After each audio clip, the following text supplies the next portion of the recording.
You had your chance and then you blew it. That is the most absurd statement of the year. Nice. Nice. Oh, baby. I'm in my zone, I'm feeling it.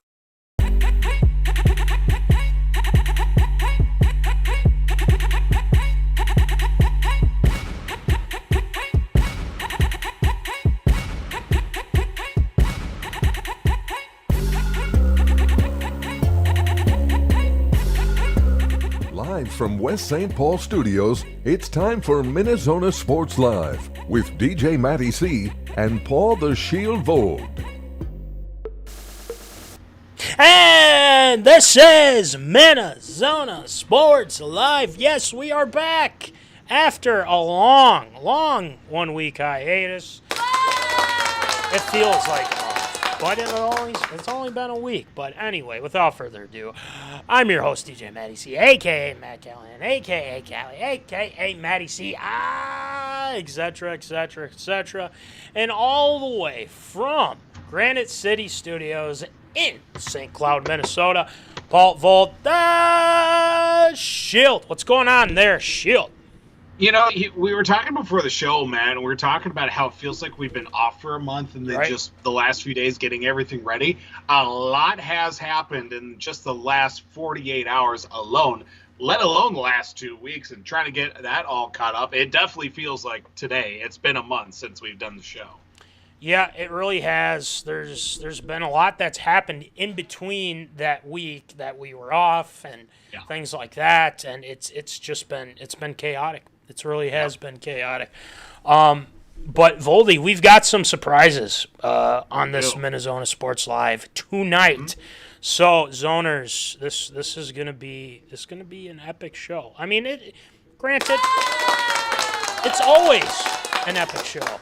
Alex, hey, there's our guy Alex. Alex A.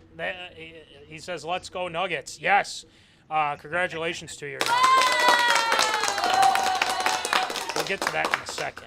But, Voldy, let's start off with one big surprise tonight. Yes. You know, we've been kind of teasing this over the past couple shows. We've said, hey, you know, there might be something coming. We might be getting some stuff coming in. But it's arrived. Our brand spanking new MinneZona stickers have been restocked. Yes, there are plenty. They have been restocked. You guys know the deal, all right? We have the small bumper stickers. And as Voldy was holding there, the small bumper stickers that have both just an MZ and an SL as well. So you guys can check that out. The bigger ones right here look fantastic, and you guys can check those out. But Voldy, there's one more surprise that we should add to this, because we added a little something too. So Voldy, please show the zoners. I don't think you'd be meaning your own very own Shield shout-out stickers. Let's go. What? Yeah. What? Now, it's not just one, but two different kinds of Shield shout-outs. There's two variations. And we got one that's a little bit more wider. That's very camera-friendly. And you got the scrunched up one in there a little bit, too. But, hey, nonetheless, the more the merrier. So the more the merrier, and a big shout out to our guy Tater Tot, who recently married as well. Congratulations to him, his wife as well, and thank you, Tyler, for getting together those stickers. I know it was kind of an arduous process. We're like, oh man, they're ready, and he's working on stuff for the wedding and things like that, But we appreciate your dedication to get us those stickers. So we really appreciate it. And the zoners, you guys know the deal, all right? $2 for the small ones, $3 for the big ones. It's a great deal. The Shield shout-out ones, Voldy's, we're figuring that out. So, but we just wanted to show you what they look like. So they look fantastic, and we're just stoked that they're here, and they look great. So we will keep you up to date on that. So, Voldy, before we start Tater Tot Hot Take tonight, there's been some championships that have been presented. Titles. One being Alex talking about his Denver Nuggets, who defeated the Miami Heat the other night, 5 games. And you know what's nice about that? Jimmy Butler doesn't get to win a ring, and my thoughts and what I've said about Jimmy Butler is still true to this day. He's not going to win a title, and he's shown. Oh, playoff Jimmy, he's been so great. What happened in the final? He's 0-2 in the finals. 0-2. So Oops. I was right about that. We'll talk about that in a little bit. But the Nuggets, Jokic, Jamal Murray, Aaron Gordon shutting down the likes of Jimmy Butler. I think Denver's got a really good core right now, Foldy. What are your thoughts on the Nuggets winning it all?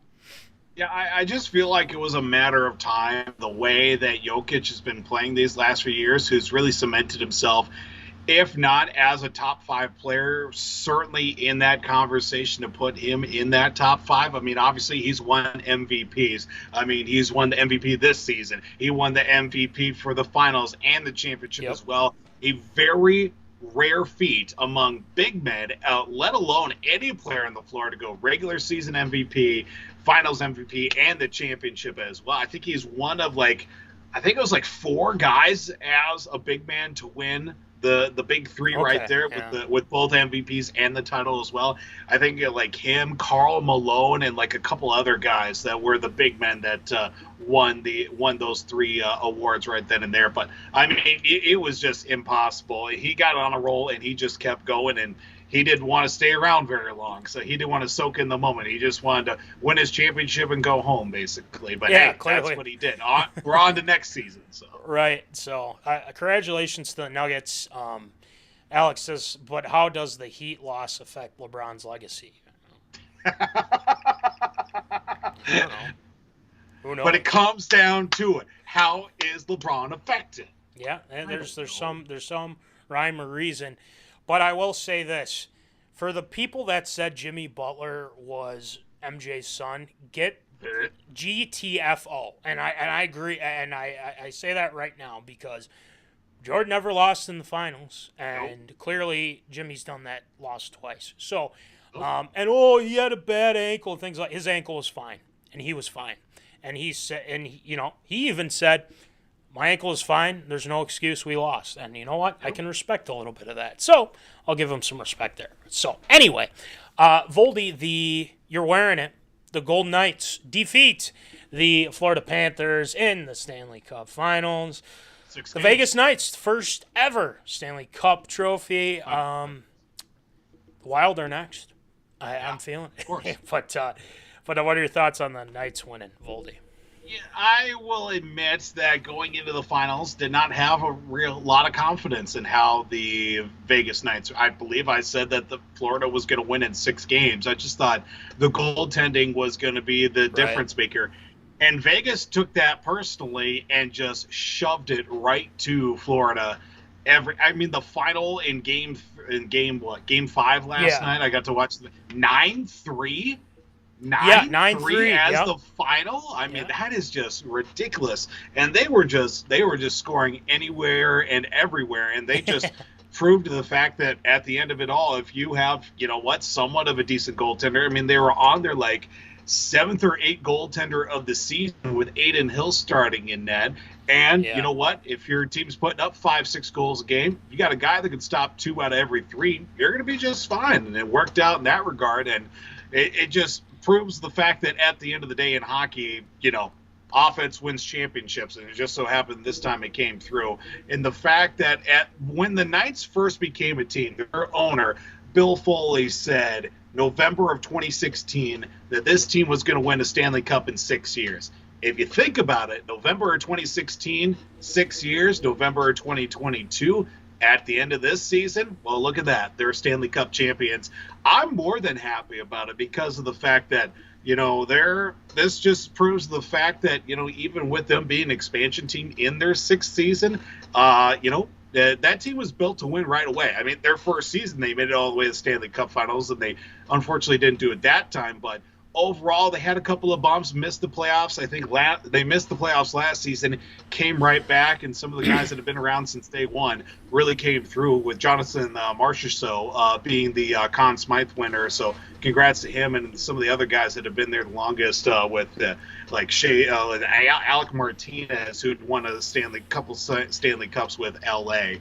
Wild Bill Carlson, too. He was another guy, and there was just so many guys that have been there since the first day that really didn't know what was going to happen. And, well, patience did pay off for them. So congrats to the Knights for that, too.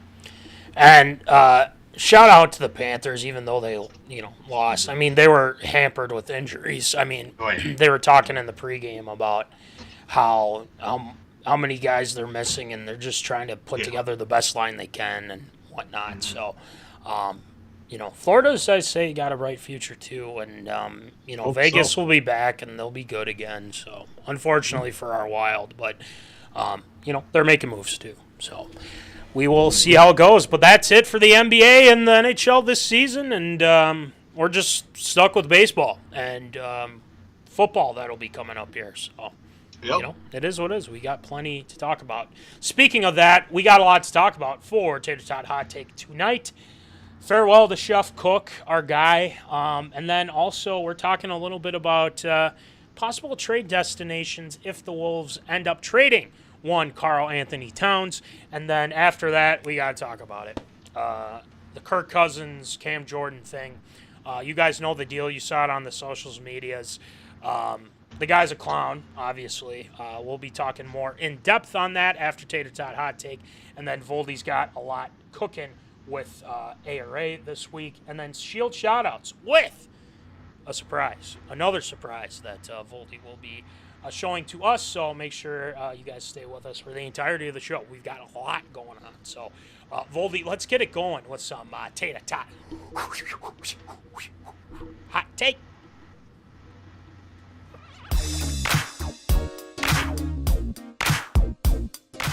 Fresh out of the oven, it's Tater Tot Hot Take.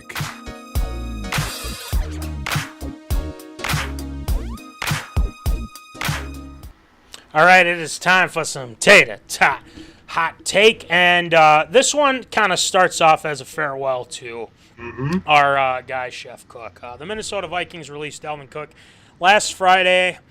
A lot of us knew it was coming, Voldy and Zoners, but at the same time, there was a glimmer, I'd say a glimmer of hope that the Vikings might either restructure his deal or possibly get him to a trade destination. Obviously, the talk has been Miami and Denver. It seems like Denver's out now, but they're in. And, the Bills have trickled in there for a little bit. But from what I understand, Dalvin's looking for the right fit. But we thank the chef, man. I mean, there's nothing more. I feel like this guy was a team guy. He loved being a Minnesota Viking. I think he really enjoyed his time here. It's unfortunate that, I think the Vikings saw it one way. Dalvin said, I think I deserve the contract, and I really do believe he does deserve that type of contract.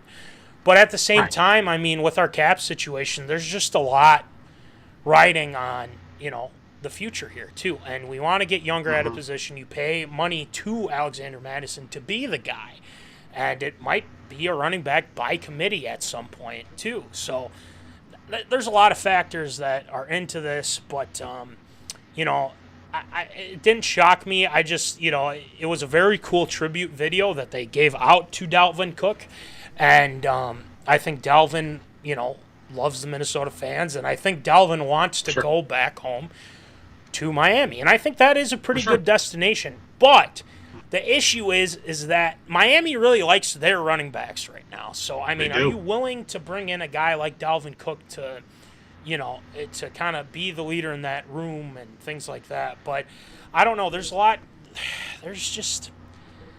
riding on this, and I feel like for Dalvin, I'm glad he's taking his time, and I hope he finds the right fit find the right fit in the AFC. That's all I ask, and that I don't think that's too much to ask, but I just hope he stays, because he's still got a lot left in the tank, in my opinion. For sure.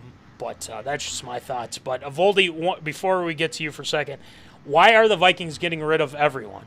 Zadarius Smith, Cook, possibly Hunter. Well, Alex, let me say it like this. Zadarius just apparently didn't like his contract after he signed it a year before. He didn't want to be here. He said it was his last time as a Viking, and so the Vikings were like, okay, I guess we're going to trade you. So they trade him, free up some cap space, which is much needed at this point for the purple. Dalvin, again, is kind of another cap situation there, and, who knows what's going to happen in the future. And then Danielle Hunter, I love Danielle. I just think that the Vikings are kind of looking at this saying, you're very good, but the thing is we don't see. They don't. I feel like the Vikings look at him and say, well, he didn't do good in this last year in this defense and this and that, but this is completely a new defense. Hopefully they can come to an agreement where Danielle gets paid what he wants, and the Vikings are able to get what they want in the future with, the money situation. So that's kind of how I'd explain it. It's a lot with the cap situation, and from what I understand, the Vikings will have $54 million in cap space next year. And that's because Kirk's going to be a free agent going into next year as well, so that frees up a lot. So, but Voldy, what are your thoughts on the Dalvin Cook release? What do you got? We did see it coming, is the thing. Did it make it hurt any less? No. I have always been on the Dalvin Cook train since day one. As soon as I knew exactly where I was when he was drafted, sitting in the pub house in Madison, South Dakota, eating dinner with creative consultant Mrs. Sarah Ann Toosvold, and I saw his name come up with the Vikings logo right next to it, and I saw it, and I damn near jumped out of my chair because of the fact I said, that is a steal. No, I don't care how many other teams picked in front of them. They all missed out on a premier talent, and it has paid dividends ever since. He's been a productive player in the run game, out of the backfield, any way that he can find his way in helping out the offense, he did. Now, injuries did mount. Unfortunately, tore his ACL in the knee. Been dealing with the shoulder the last few seasons as well. So the miles they have racked up quite substantially, especially over the last few seasons, because he's been leaned on quite heavily in that regard. Now, saying he's only 27, we're acting as if he's 35 and still trying to play running back like Frank Gore or whatever. But even though Frank Gore can still get it done, because he looks amazing at this time and still not officially retired. Yeah, and his son too. I mean, shoot, they probably could both be a nice two-headed monster out of the backfield. But he still is worth some money. Now, are the Vikings going to be the ones to do that? Absolutely not. And the fact that they keep releasing all these players, this is a classic textbook front office move, especially a new front office. Yes, this is year 2, but technically this is year 1.5 for this is basically not even a full season yet here, because O'Connell and Kwesi Dofomensa, they came in right at the end of the previous season. Right. So they basically had half an off season because getting to know the team, getting to know what they've got. Oh yeah, you got to prepare for a draft. Working with the players that they still had, go through a full season. Okay, here's what worked. Here's what didn't. Here's who's going to be making all this money. Are they worth it? No. Okay, you're done. Can we restructure? Some guys wanted to stay here and play ball. Other guys think they can go and get more money elsewhere, or they thought, let's see if we can trade this guy. Worked with Zadarius in that regard. You get rid of Eric Kendricks as well. Unfortunately, that one hurt a little bit. Yeah. But he's going to go and he's going to make plays somewhere else. The same thing with Dalvin Cook, too. Was he going to be worth the money that he was going to be getting this season, or potentially a new deal as well? Unfortunately, in the front office's mind, no. So they do have a younger running back situation. You can only keep back guys like Kene Wongwu in the return game for so long before they start getting, not the necessary reps, because, Wongwu can certainly be a nice complementary running back to Alexander Madison. Madison's been very heavily involved the last, 2-3 seasons for the Vikings especially, and he can certainly be that number one running back. But I think it's going to be a running back by committee situation. Yep. He's going to be the one, and 2 and 3 backs behind him are going to be leaned on quite substantially to see who's going to, pun intended, take the ball and run with it in this regard. I really think Dalvin is going to find himself a team that he's going to be leaned on, especially in a receiving game, out of the backfield as well. I would say he's definitely going to be, a feature back. I don't think he's going to be a number one. I think he's going to be like a 1B, if not a solid 2. But he's going to get his reps out of that. Remember Chester Taylor back in the day with the Vikings? Very heavily relied out of the backfield. Third down back specialist as well. Not saying that Dalvin Cook is going to be relegated to Chester Taylor type duties, but he's going to get his reps, whether it be for the likes of Miami. Miami has got Raheem Mostert, and other than that, they've got Jeff Gaskin. They've got a couple other young guys in the backfield, but they can certainly use. Yeah, they drafted as well. So they could use a veteran presence in that front, in that backfield as well. Raheem Mostert's been dealing with injuries too, so needs somebody that's going to be there as well. Not saying that that Dalvin Cook is ironclad or anything, but he's going to be a solid option as well. To have him be alongside with, Tua, and also the offensive scheme that Mike McDaniel does have too, I think it'd be a good fit. And of course, it's right in his own backyard. That brings its own set of challenges, but I think it'll be a good fit. It just all really depends if Miami wants to make that move or not, and what team wants to come to, step up to the plate here and go get a guy like Dalvin Cook, because you're going to get what you get with him. If we've seen anything over the last couple seasons, if he stays healthy, Dalvin Cook is a difference maker on your offense. Well, you bring up a good point, too, especially with Miami. I look at Miami and I say, I think that's the perfect fit, but Miami's been weird about this whole thing. I mean, just ask Mike McDaniel. He's literally been saying some weird stuff. But then again, he's a weird guy, so we got that going for us. He's very weird. Yeah. But I'll ask this of the zoners. And since Voldy, you're kind of in that boat of he's probably Miami. Where do you guys think Dalvin Cook is going to go? Where is he going to sign? What situation and whatnot? Mm-hmm. But I know I'm kind of getting ahead a little bit here, but here's what I want to bring up. You have a disgruntled wide receiver in Buffalo, and this disgruntled wide receiver, even though he practiced today, we'll get more into it with ARA. There's been a lot of questions on why the Bills haven't been able to take that next step to be in the Super Bowl, and whatnot. And it's been the run game. Yeah. You pair Dalvin Cook with his brother, and all of a sudden you've got your 1-2 punch. Yikes. I'm just saying it's a really good fit, and then Diggsy's going to look at this and say, okay, they addressed the elephant in the room. And maybe that helps Buffalo. I'm trying to help Buffalo here, even though, it's they're kind of like the AFC Vikings in some way, but at the same time, I mean, you play him with his, and Alex has put it in the chat here. He says, Cook to the Bills, and I think that's a destination that would work. Here's the issue. How much money are you willing to give in order to make that happen? Because you might have to give up some key pieces, because Dalvin's not going to be looking for this pedestrian deal that's like, he's not. I mean, you got to figure out a deal to try. You got to make an effort here. The Miami thing, I think there's enough weapons there, and it seems like they're not taking the bait. And I don't know why. Apparently, in March, before the draft or during the draft or whatever it was, that a deal was almost struck between the Vikings and the Miami Dolphins for Dalvin Cook. But it seems like it fizzled out. Maybe they like, like what they have and whatnot.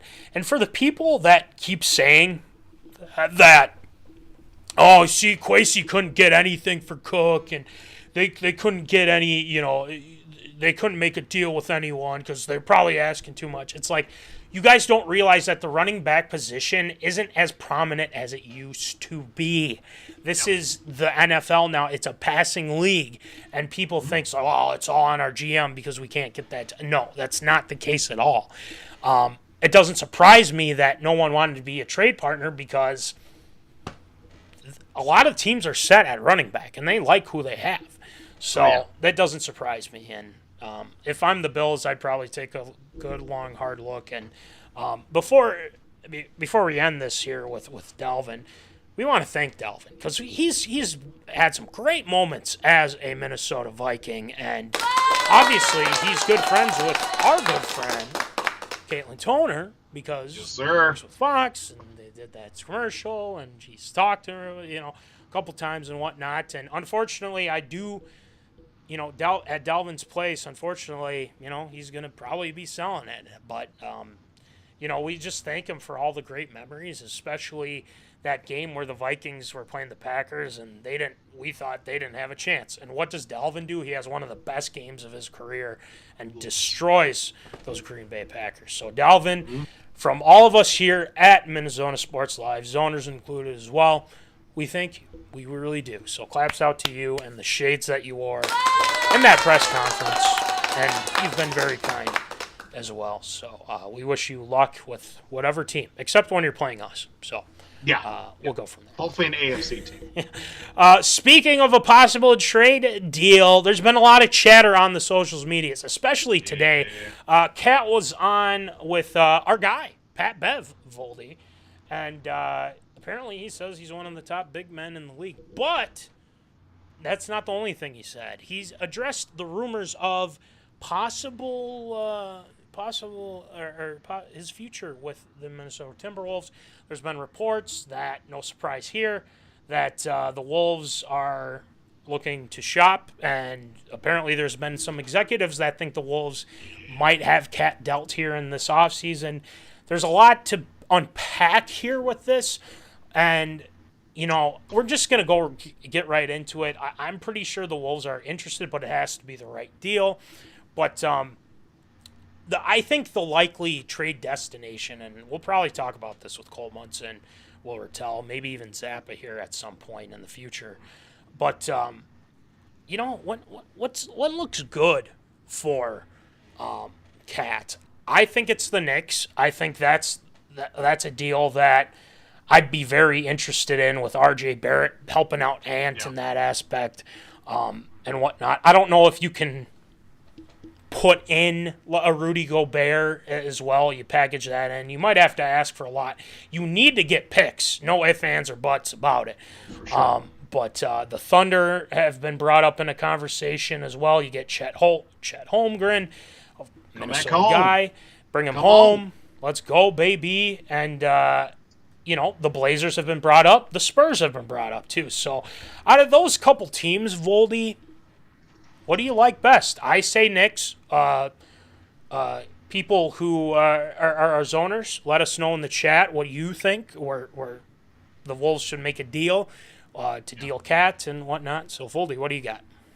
Yeah, I initial reaction would say Knicks as well, because obviously he is from New Jersey, and that is not too far away for him and family to come up and watch him play for the Knicks as well. I know a lot of conversations in the past talking about the Trailblazers because they do have a high lottery pick as well. So I would imagine that pick would go to, or the rights to said player would go to, the Timberwolves after that draft, because the way things are looking right now, a possible trade wouldn't happen until after the draft. That'll be coming up here in just a few weeks as well. You got to look at what team is going to be secured with the highest draft pick that wants to go and get a guy like karlanthonytowns. Like you said, he's still one of the top big men in the league too. Obviously, when healthy, that's going to be the big thing for him. And him getting up there and performing, night in and night out. Unfortunately, the last couple seasons hasn't been fully there, but maybe a fresh start would help. I would definitely say that the Spurs is an interesting one for me because, they're a team that's in kind of flux right now. They do have a big situation on their hands as well with that top pick that they do have readily available. Are they going to get in on the Wembanyama sweepstakes? Most definitely. They're going to be that guy. Are they going to trade him to the Timberwolves? I certainly do not see that happening. But you need a guy that's going to be that presence for you in a veteran move, and also help out a young guy to help, build him into an NBA player. I don't want to say kind of reminiscent of when Cat was still fresh in the league, and the Timberwolves go and get KG back for a few months of the season as well. That would be an interesting kind of turnabout situation for Cat to be that kind of guiding presence for Victor Wembanyama as well. I don't see that readily happening. If I had to pick one, I would definitely the one that probably makes the most sense to me would probably either be the Trailblazers or the Knicks if I had to come down between the two. Let me give you some context with that, because what would happen what they're saying in this article is that the Wolves would give up just Cat. They'd get the number 3 pick, which would be great, and then they'd add a couple of role players, Anfernee Simmons and someone else if it stupid thing would load. But that's not a bad deal. I really do like that Portland deal. There was a deal with Toronto in this one that said Pascal Siakam for Cat.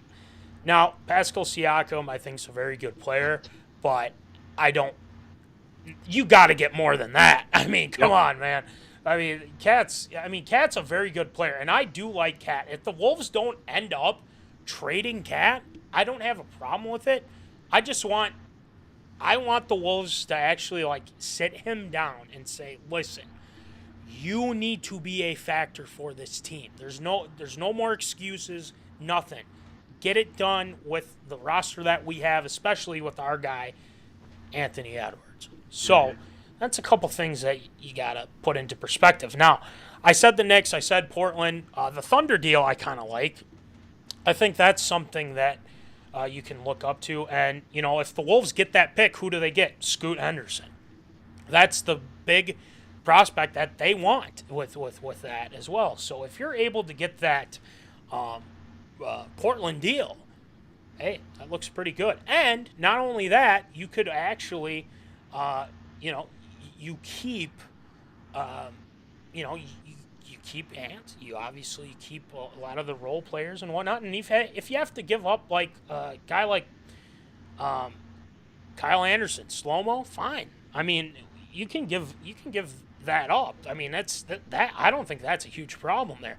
The problem I have is if you just trade straight up Pascal Siakam and Cat. I mean, I just feel like that doesn't make sense. Now, another intriguing one is the Atlanta Hawks. The Hawks get Cat, Kyle Anderson, DeJounte Murray.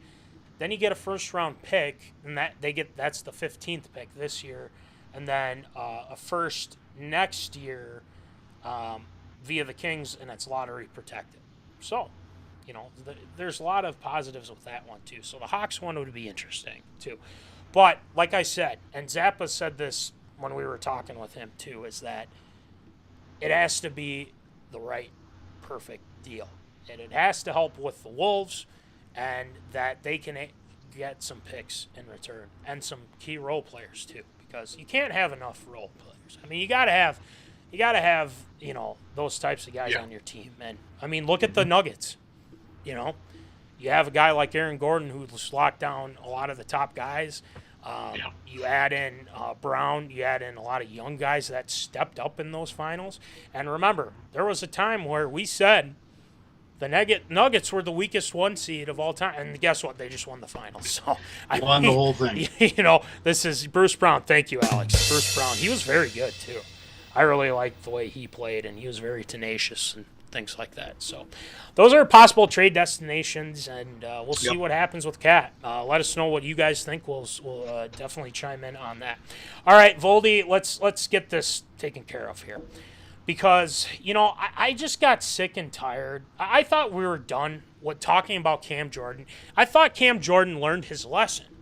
obviously. But it seems like he didn't, because he goes on the social medias, I'm coming back from vacation. I look on the social medias and I see this of Cam Jordan saying at a camp for pass rushers and things like that, slow right decisions, we love them. We call them Kirk Cousins. What? First of all, I'm going to explain a little bit and put into context what he's thinking and why is he still talking about Kirk. Right. What has Kirk ever done to him? So let's just get it going. I need to address this, and then when we're done with this, I'm officially done. The nerve, the audacity, and Mikey is exactly right. Cam Jordan is a certified clown. And let's talk about this clown. It's time for class, Callahan School of Logic.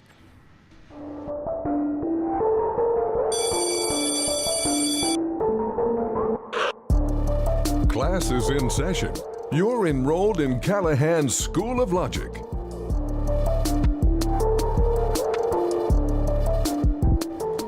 All right, zoners, Voldy, grab your pad, a paper, grab your pens, grab your pencils, whatever the hell you want to grab. This one is not necessarily a rant, okay? This is kind of more of calling Cam Jordan out. And, we all saw what he said on the socials media. I think it was on Bleacher Report, Gridiron, or something like that. And it blew up. And he was talking about Kirk Cousins. And let's do a little bit of history. The last time that Cam Jordan was talking bad about Kirk was when the Vikings were playing them in the playoffs. And this was a wild card game, 2019. The Vikings are coming off, coming into the wild card round. A lot of people were thinking they were going to win because the Aints at the time were, coming off a really good regular season. That was the year after the whole, defensive pass interference, whatever. It doesn't matter. So before that game, we hear a little somewhat smack talk saying that, Kirk can be good, but, sometimes he's not very good, but, and things like that. And so we're like, well, Kirk's led them to the playoffs here. And, even I didn't have a lot of confidence in that team. But during that game, Kirk's made a couple clutch throws. And Kirk threw a touchdown pass to Kyle Rudolph, if I'm not mistaken, Voldy. So, we thought, okay, you know what? He learned his lessons. He knows not to rip on Kirk. But apparently he hasn't learned his lesson. And we're kind of sitting left here scratching our heads. Now, I don't want to make this a whole rant session of me. Hey, Jordan doesn't know he's a clown. Yes, he is a clown. There's no ifs, ands, or buts about it. But he's been on multiple media. He's been on Good Morning Football. He's been interviewed and things like that.